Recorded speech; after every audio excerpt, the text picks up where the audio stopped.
Catalina nació en el año 1347, el 25 de marzo, día de la Anunciación de la Virgen, que ese año coincidía con el Domingo de Ramos, en una casa de la calle de los Tintoreros, en el barrio de Fontebranda.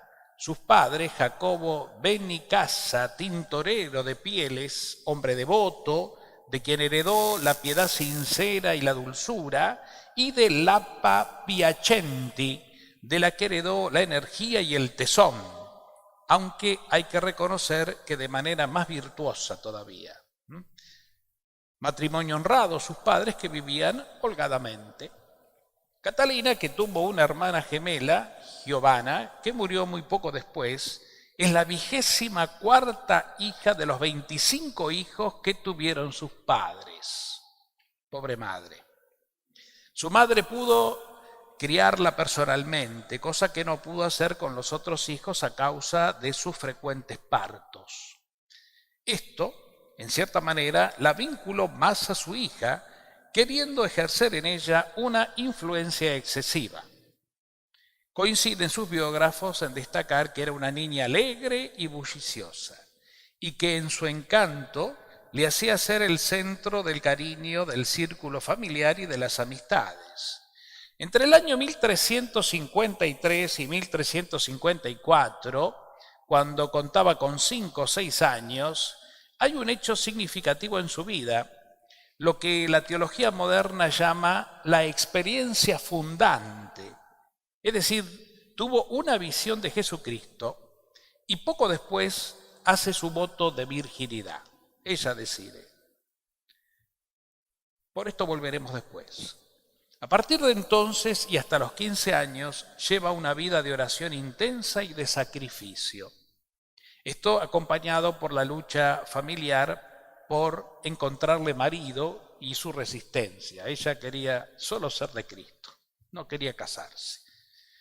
Un año más tarde ingresa como mantelate, es decir, hermana de la penitencia de Santo Domingo.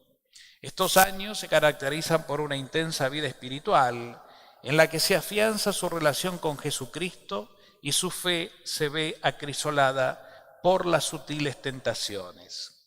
Sufre difamaciones y calumnias. Se va creando su familia espiritual. Se convierte en consejera de religiosos y nobles, laicos y gente de toda condición. Hasta fue consejera del Papa de turno. A la edad de 20 años, tiene la experiencia del desarrollo místico con Jesucristo, que la confirma en su fidelidad. 3 años más tarde cree haber muerto. Despierta con la claridad de los nuevos senderos que le manifestó Dios, una experiencia espiritual donde se creyó muerta, entró en un sueño profundo, pero hasta los que estaban con ella la consideraban muerta, pero sin embargo despertó con una fuerza renovada, una experiencia de Dios, una gracia mística que el Señor le dio. Su espíritu experimenta una imperiosa sed de la gloria de Dios y se acrisola su amor a la Iglesia. En esta etapa de madurez, en 1371 y 1372, comienza su actividad política, debiendo salir a la luz pública, comprometida también con la vida social, involucrada con la realidad de su época. Ante su fama creciente, el capítulo de la Orden de los Predicadores, sus superiores, se reunieron en Florencia,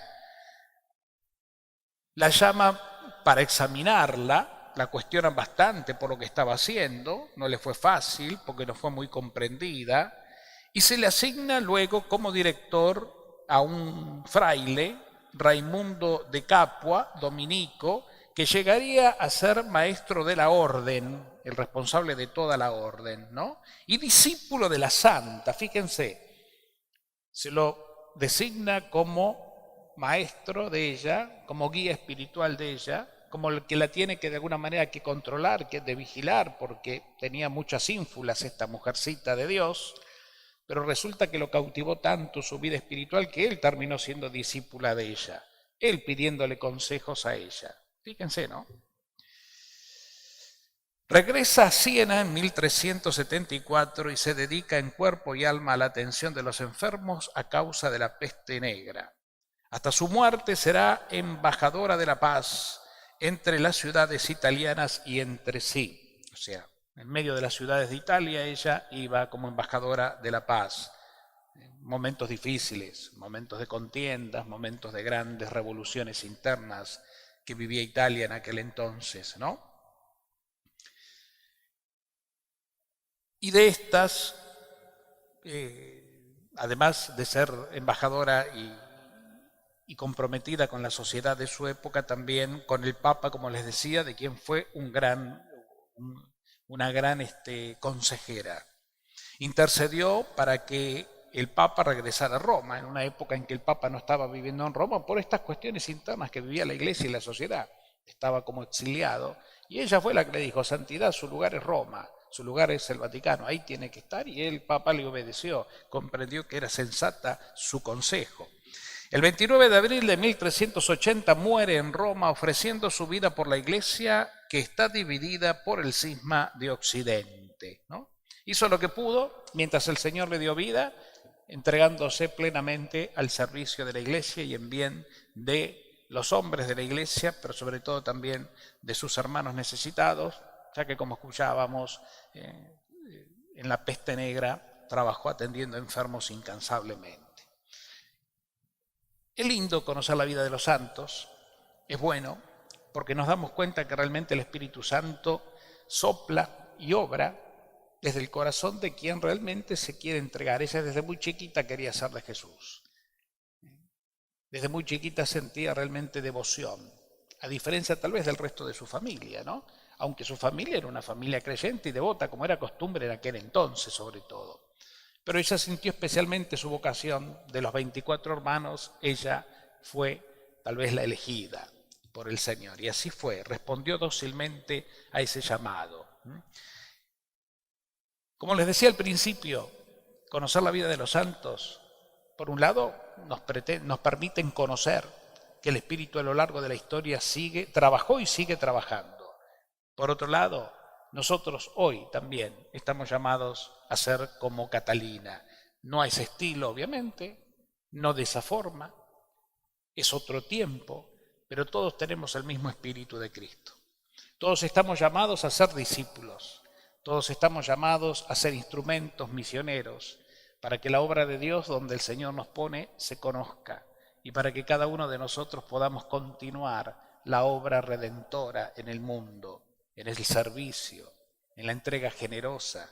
Allí donde el Señor nos pone, dejar que el Espíritu Santo obre para que aquellos que están adelante nuestro, en lo cotidiano, empezando por casa, por el trabajo, por el barrio, por donde sea, por el colegio, por la universidad, etcétera, etcétera, allí podamos poner nuestro granito de arena, sin vergüenza y sin pudor alguno, para hablar de Jesucristo, para hablar de la verdad, para defender los valores, para jugárnosla con valentía por la fe, porque la fe es una fuerza que tiene que ser vivida, es un estilo de vida, no una idea remota, una verdad encarnada que la mueve el espíritu, porque es un don de Dios, para la gloria de Dios y para nuestra propia felicidad.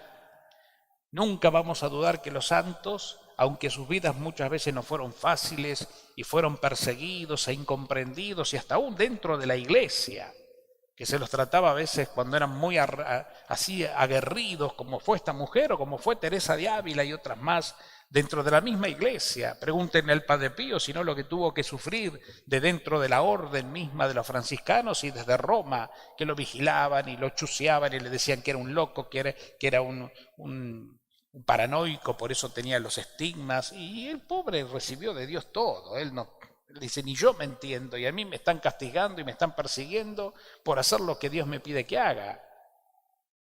Pero bueno, ustedes saben que donde hay humanidad hay también este tipo de realidades: celos, envidias, persecuciones, agresiones, hasta de los íntimos a veces. Pasa en una familia. ¿Cómo no va a pasar en una comunidad religiosa? ¿Y cómo no va a pasar en una comunidad parroquial? ¿Y cómo no va a pasar en otros lugares que donde Dios está, parecería menos presente? En el mundo, en el lugar de trabajo, En el barrio, entre los vecinos, esos roces, producto de muchas cosas, se dieron. Pero ahí el cristiano tiene que ser protagonista igual. No entrar en la variante de la mediocridad, sino ser un cristiano, otro Cristo, sabiendo que el Señor te da la gracia, te da la fuerza, Él te da la capacidad, Él te da la luz y mucho más, muchísimo más.